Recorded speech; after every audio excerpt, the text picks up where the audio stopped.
ஜனாதிபதி தேர்தலுக்கு முன்னரே அனுரகுமார திசாநாயக்க அவர்கள் யாழ்ப்பாணத்திற்கு வந்து மிக தெளிவாக குறிப்பிட்டார்கள். நான் இங்கு வருவது உங்களுக்கு 13 தருவதற்கோ, பெடரல் தருவதற்கோ, சமஷ்டி தருவதற்கோ, ஈழத்தை தருவதற்கோ அல்ல. 18,000 பிள்ளைகளுக்கு மேல இன்றைக்கு 300க்கு மேற்பட்ட அம்மாக்கள் மரணிச்சு போச்சினோம். அப்ப நாங்கள் கேபினட் அமைச்சர்மார்கள் யாருமே போலீஸ் பாதுகாப்பு எடுக்கிறோம். அப்போ இது போலீஸ் பாதுகாப்பு எடுக்காத காரணம் வேறு எதுவுமில்லை. உண்மையிலேயே எங்களுக்கு மக்கள் மீது நம்பிக்கை இருக்குது.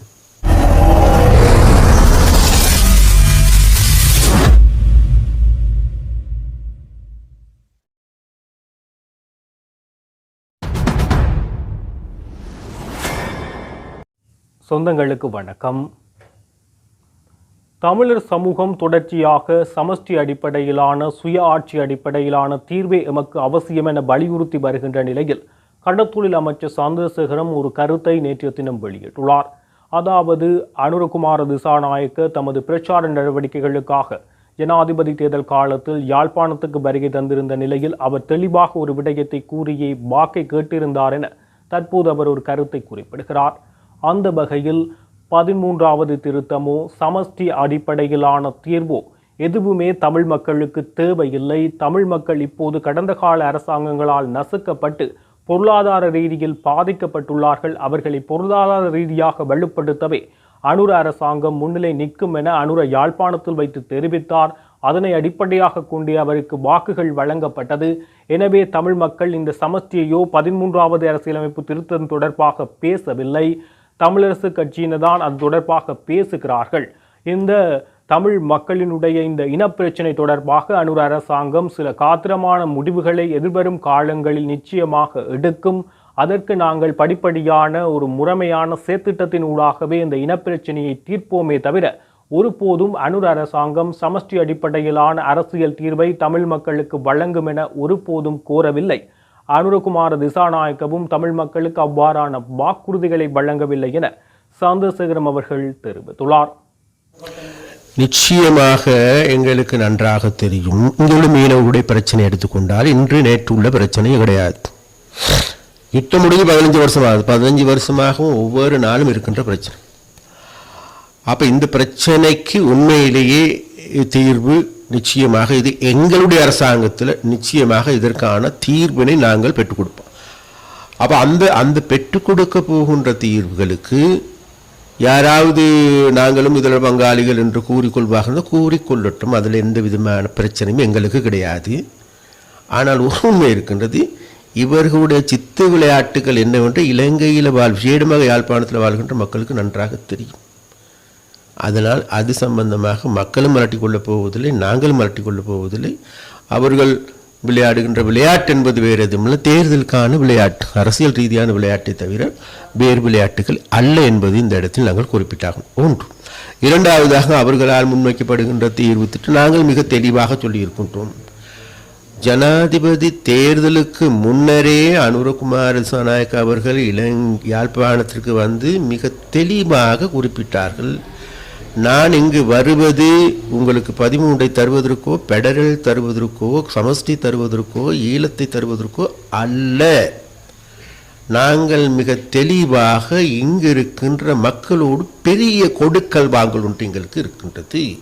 இங்குள்ள மக்கள் பல்வேறு பிரச்சனைகளால் பிழியப்பட்டிருக்கின்றார்கள், ஒடுக்கப்பட்டிருக்கின்ற அந்த பிரச்சனைகளை அந்த மக்களோடு உரையாடல் மூலமாக நாங்கள் இவைகளை தீர்ப்பதற்கு ஏதுவான நடவடிக்கைகளை எடுப்போம். அதுபோன்று தேசிய பிரச்சனையை தீர்ப்பதற்கும் நாங்கள் 4 விதமான அணுகுமுறைகளை கையாண்டு, இதற்கு முன்பும் கூட நாங்கள் பல தடவைகள் சொல்லியிருக்கின்றோம்.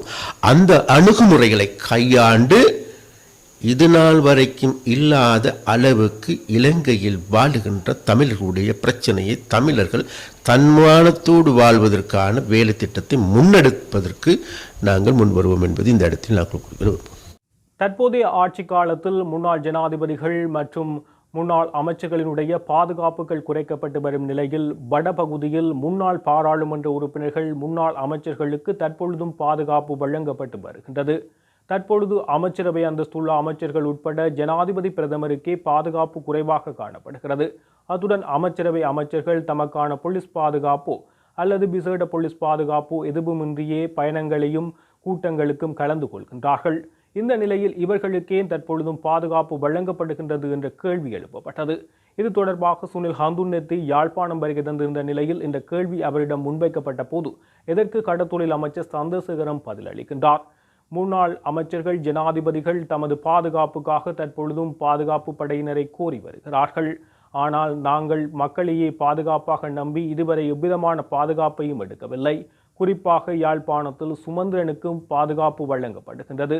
அவர்களுக்கு MST பாதுகாப்பு காணப்படுகின்றது. அதேபோல் இது MST சுமந்திரனுக்கு வழங்கப்பட்டுள்ளது. அதேபோல் முன்னாள் கடத்தொழில் அமைச்சர் டாக்டர் தேவானந்தாக்கு 4 பேரும் பாதுகாப்பு போலீசாரும் தமது கடமைகளில் ஈடுபட்டு வருகிறார்கள். எனவே இவை எதிர்வரும் காலத்தில் இல்லாமல் செய்யப்படும் என சந்திரசேகரம் இதன் போது தெரிவித்துள்ளார். உண்மையிலே இப்போ நாங்கள் எடுத்துக்கொண்டா உண்மையிலே உங்களுக்கு எல்லாரும் தெரியும். இப்போ நாங்கள் கேபினெட் அமைச்சர்மா இருக்கிறோம், யாருமே போலீஸ் பாதுகாப்பு எடுக்கிறோம். அப்போ இது போலீஸ் பாதுகாப்பு எடுக்காத காரணம் வேறு எதுவுமில்லை. உண்மையிலேயே எங்களுக்கு மக்கள் மீது நம்பிக்கை இருக்குது. நாங்கள் மக்களுக்காக தான் செயல்படுகின்றோம். அதனால் நிச்சயமாக எங்களுக்கு இந்த பாதுகாப்பு என்பது மக்கள் என்கின்ற அரணை எங்களுக்கு தேவையாக இருக்கின்றே தவிர வேற அரண் போலீஸோ இராணுவமோ எங்களுக்கு தேவையில்லைங்கிறது எங்களுக்கு நன்றாக தெரியும்.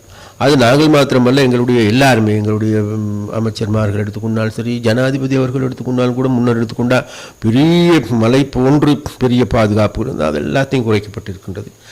அப்போ அந்த வகையில் நாங்கள் மிக தெளிவாக சொல்லுகின்றோம். இன்னும் கூட இங்கே இருக்கின்ற அரசியல்வாதிகள், முன்னைய ஜனாதிபதிகள் இவர்கள் இன்னமும் பாதுகாப்பு போதாது என்று கூக்குரல் விடுகின்ற பேச்சுக்கள் இன்றைக்கும் காணக்கூடியதாக இருக்கின்றது. இருந்த போதிலும் கூட நாங்கள் அவர்கள் கூக்குரலுக்கு ஓரளவு செவிமடுத்து ஏனோ தானோ என்று இருக்கின்றவர்களுடைய பாதுகாப்புக்கு ஏதோ ஒரு சில வேலைகளை செய்து வருகின்றோம் என்பது உண்மை. இருந்த போதிலும் கூட இதெல்லாம் மக்களுக்கு தெரியும் எவ்வாறு இவர்கள் நடக்கின்றார்கள் என்பது. அந்த வகையில் நாங்கள் அது சம்பந்தமாக பெரிதாக அலட்டிக்கொள்ளப் போவது இல்லை என்பதுதான் நாங்கள். இலங்கை அரசினுடைய சுதந்திர நாள் கரிநாளாக கொண்டாடப்படும் என வடக்கு கிழக்கு காணாமல் ஆக்கப்பட்ட உறவினர்கள் சங்கம் தெரிவித்துள்ளது. இலங்கையின் சுதந்திர நாள் தமிழ் மக்களாகிய எங்களுக்கு எப்பொழுதும் கரிநாளாகவே காணப்படுகிறது. சுதந்திரம் அடைந்து 77 வருடங்கள் நிறைவு பெற்ற போதிலும் தமிழ் மக்களின் அடிப்படை பிரச்சனைகள் அவ்வாறே இருக்கின்ற இந்த சூழ்நிலையில் காணாமல் ஆக்கப்பட்ட உறவினர்கள் சங்கம் இந்த அறிவித்தலை விடுத்துள்ளது. இலங்கையினுடைய 77வது சுதந்திர தினம் மாசி மாதம் 4ஆம் தேதி கொண்டாடப்பட இருக்கின்ற நிலையில் வடக்கு கிழக்கு தழுவிய ரீதியில் காணாமல் ஆக்கப்பட்ட உறவினர்களால் கருப்பு நாளாக பிரகடனப்படுத்தி போராட்டம் இடம்பெற உள்ளது. இதுவரை 300க்கும் மேற்பட்ட தாய்மார்கள் தமது பிள்ளைகளை தேடி மரணித்துள்ளதாக அவர்கள் குறிப்பிடுகின்றனர். 18 வருடங்களாக இந்த போராட்டத்தில் அவர்கள் ஈடுபட்டு வருகிறார்கள். இதுவரை நீதி கிடைக்கவில்லை என அவர்கள் குறிப்பிடுகிறார்கள். எனவே வடக்கு கிழக்கு தழுவிய ரீதியில் மாபெரும் போராட்டத்துக்கு அழைப்பு விடுக்கப்பட்டுள்ளது. வணக்கம். வலிந்து காணாமலாக்கப்பட்ட உறவுகளின் சங்க மன்னார் மாவட்ட தலைவியும் 8 மாவட்ட இணைப்பாளரும் நாங்கள் இன்றைக்கு ஊடகம் சந்திக்கிறது காரணம் என்னென்னா, மாசி மாதம் 4ஆம் தேதி 77வது சுதந்திர தினத்தை இன்றைக்கு அரசாங்கம் அந்த சுதந்திர தினத்தை சுதந்திரமாக கொண்டாடி கொண்டிருக்குது. என்று சொன்னால் 77வது ஆண்டை நாங்கள் தமிழினமாகிய நாங்கள் இன்றைக்கு அந்த சுதந்திர தினத்தை கருப்பு தினமாக எத்தனையோ வருஷமாக அதை நாங்கள் அனுசரித்து கொண்டிருக்கிறோம்.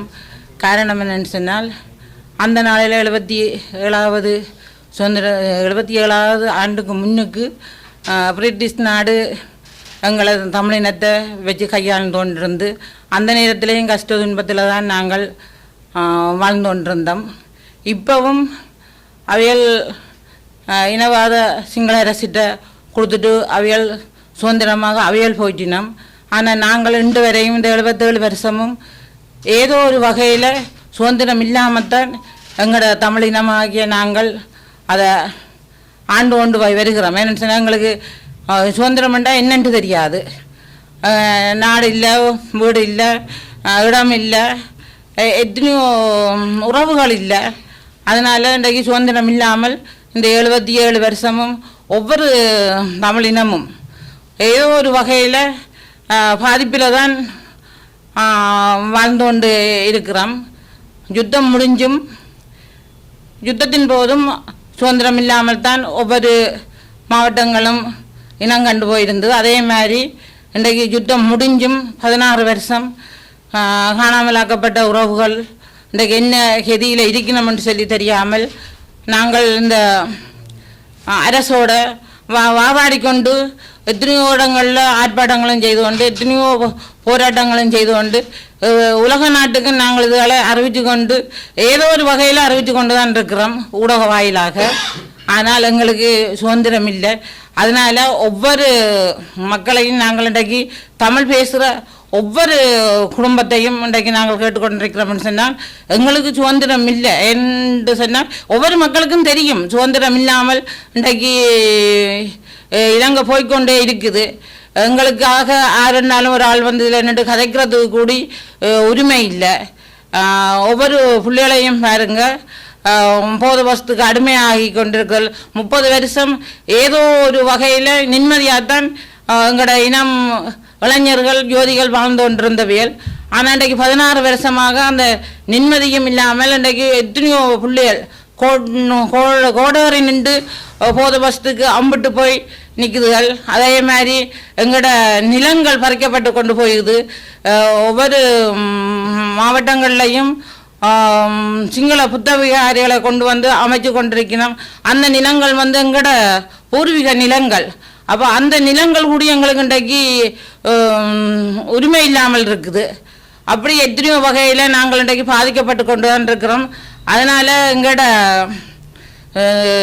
வருகிற 4ஆம் தேதி 8 மாவட்டமும் சேர்ந்து கிளிநொச்சியிலையும் மட்டக்களப்பிலையும் இந்த சுதந்திர தினத்தை கருப்பு தினமாக அனுசரிக்கிறதுக்கு நாங்கள் எண்ணிக்கொண்டிருக்கிறோம். அதனால் ஒவ்வொரு மக்களையும் நாங்கள் இந்த இடத்துல கூப்பிட்டு கொண்டிருக்கிறோம்.